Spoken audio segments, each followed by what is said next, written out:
Nagasakay nga pala ako dyan ng tricycle mga guys, kaya alis nga ako dyan. Pupunta lang naman ako sa barangay kay payout kasi nila Kuya Jik payout sa mga PWD ba. Tapos hindi ko na rin sinama ang mga bata kaya doon naman si Victor sa bahay. Siya na lang muna ang magbantay. At inagahan nga din pala namin dyan kasi ang sabi hanggang alas 12 lang daw ng tanghali. Kaya ayan, medyo mahaba nga ang pila, hindi lang medyo grabe talaga ang pila. Tapos nagapaserox nga pala ako dito para sa custody ni Kuya Jik.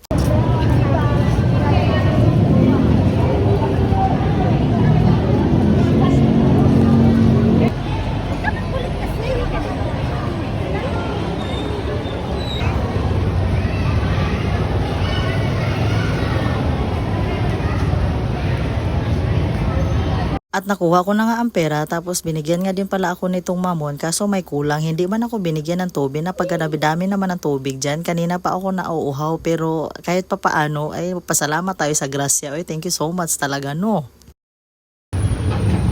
Sa sunod ano na nila yan yung iba na ano ba. Pagkatapos nga namin nakuha ang payout mga guys, ay dumaan nga muna pala kami dito sa Angel's Burger para may pampasalubong sa mga bata ba. Kay paborito din man kasi ito ni Kuya Jik. Tapos ito kasama ko nga pala si Madam Leticia. Ayan si Madam Leticia mga guys. Busog.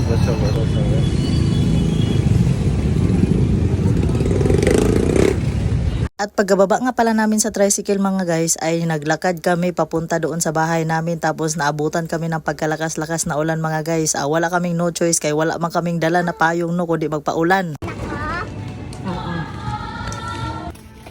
Jinot. Jin.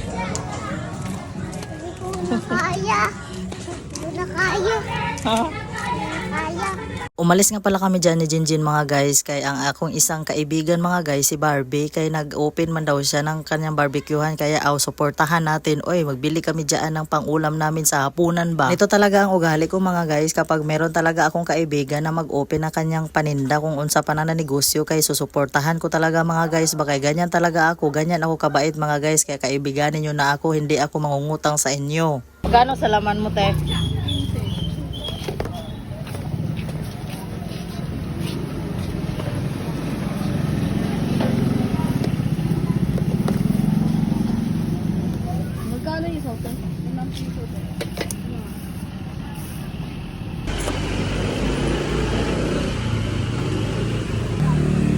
Masipag talaga itong kaibigan ko na to mga guys kasi sa umaga, sa tanghali, sa gabi o diba nagtinda siya dyan. Maganda ang Barbie na yan. Grabe bese man ang Barbie na yan. Oy bese. Ito kasi daanan ng estudyante. Ano, ba't ay walang nagtinda dito ng almusal? No? At nag-usap-usap nga pala kami dyan mga guys about dyan sa kanyang business ba, kanyang bagong business dyan kasi mga guys maganda talaga mag-business dyan kay daanan ng mga estudyante tapos nasa gilid lang din talaga at matao dyan kaya medyo maano-ano talaga ang kanyang benta ba, mapaldo-paldo.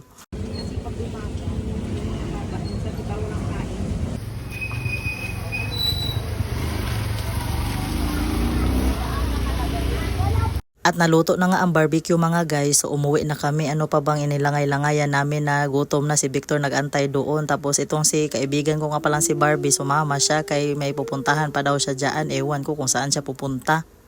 Hello guys, kita na kami. Tingnan yung video ko ma. Ma-TV tayo guys. Tingin ko kanina mga guys, nagsandok na agad si Victor tapos ayan, kumain na kami. Masarap nga talaga ang barbecue ni Barbie ba o diba? Tapos pagkatapos namin dyan kumain ay hindi maliligtas ang cook. Oy, kundi mag-cook lang tayo ng mag-cook hanggang sa maahaw. Okay. DGP. Ayun.